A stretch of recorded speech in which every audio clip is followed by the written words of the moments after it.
Greetings, this is Charles Darwin, and I'm here to talk to you today about a very important person that you have no doubt heard about, and that is John Muir. And he wrote a book, still in print after 100 years, The Mountains of California. Now, what do we think of when we think of John Muir?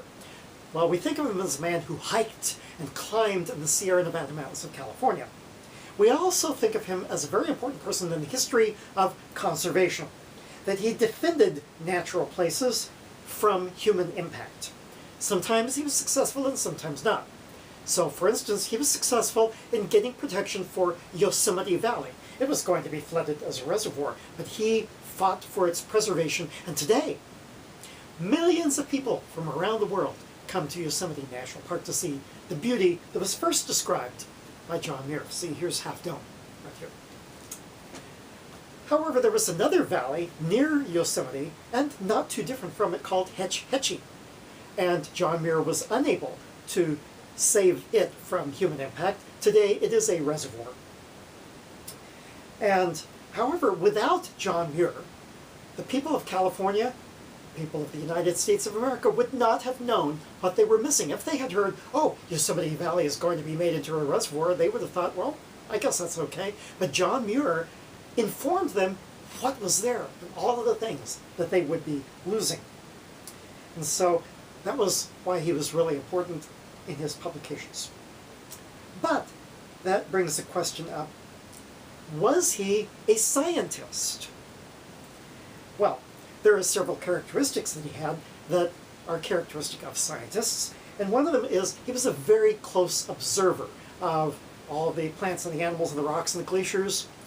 He was a close observer of the plants, contributed greatly to the knowledge of California trees and other plants. A large number of those observations are described in this book. But he loved, passionately loved, the things that he was observing. The plants, the animals, rocks, and glaciers. And that caused him to observe them closely. And so that was a characteristic that he shared with scientists. Another characteristic that he shared with scientists is that he was fearless when he would go to observe. Here's an example described also in his book. What would normal people like you and me, or like you anyway, do if we found ourselves in the middle of a storm in the winter in the Sierra Nevada mountains? Well, we would probably go find a cabin to hide in, right? Well, John Muir was already in a cabin visiting a friend when a windstorm came through. But what did he do? He ran out into the storm. He climbed the nearest peak. Not only that, but he climbed to the top of a tree at the top of that peak so that he could watch the windstorm all around him, even as the branches were swaying that he was holding on to.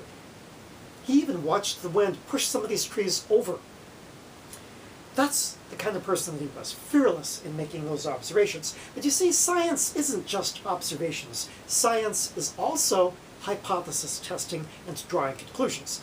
Did John Muir ever test any hypotheses? And the answer is not very often, but one time he did. And I'm going to tell you the story that he describes in here. And the hypothesis that he was testing is that animals and birds like some kinds of human music. You heard me right on it. Well, you see, he was sitting under a tree in the Sierras, which he frequently did, and of course the animals and the birds kind of ran away from him until he sat for a while, and they got used to him and they came back and resumed their foraging activities. And then he began to whistle and to sing Scottish folk songs. What did the animals do? Did they run away? No, they came closer, and as he interpreted it, they were observing him with rapt attention. And then he sang something different. Instead of Scottish folk songs,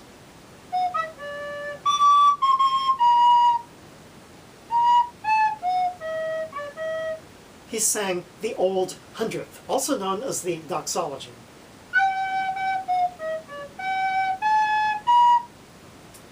And as soon as he started singing that, the animals all became frightened and ran away. And so his conclusion was there's something about the Old Hundredth that they did not like. Now, we're not sure quite what that was. It could be that it wasn't so much the song itself as it was the way he sang it. When he sang the folk songs, he was undoubtedly happy, cheerful, and calm. And when he sang the Old Hundredth, he probably got his church voice that he remembered from Presbyterian churches back in Scotland. All people that on earth do dwell. Of course, any animal would run away from that, right? So he did not draw the conclusion that animals are agnostics. Instead, he simply drew the conclusion that the animals liked some human music and didn't like other human music. Now, one of the characteristics of science is to do replications of your experiment. Did he replicate this experiment? And as a matter of fact, he did. I'll tell you about it in his own words. A year or two after this High Sierra concert, I was sitting one fine day on a hill in the Coast Range, where the common ground squirrels were abundant. Okay, now the Coast Range is at least 150 miles away from the Sierra Nevada mountains, and these were different species of birds and mammals. After I had been silent and motionless for half an hour or so, they began to venture out of their holes and to feed on the seeds of the grasses and the thistles around me as if I were no more to be feared than a tree stump. Then it occurred to me that this was a good opportunity to find out whether they also disliked Old Hundredth. Therefore, I began to whistle as nearly as I could remember the same familiar airs that had pleased the mountaineers of the Sierra. They, that is the animals in the Coast Range, at once stopped eating, stood erect, and listened patiently until I came to the Old Hundredth, when, with ludicrous haste, every one of them rushed to their holes and bolted in, their feet twinkling in the air for a moment as they vanished. So he did experiments, and he replicated them. Just once, and it was rather whimsical. He's not the only scientist to have done whimsical experiments. If you go back on this channel to a video that I posted, actually two videos that I posted on March 28th, 2011, you will find Do Cats Like Mahler? And I taped the responses that a cat had to the music of Gustav Mahler. I won't tell you what those responses were. You'll have to go watch the videos yourself. But to a certain extent, anyway, John Muir was a scientist, not just a conservationist, not just an observer of the natural world. This is Charles Darwin. Tally-ho, and amen. Milton's toms and braes are bonny, where early falls the dew.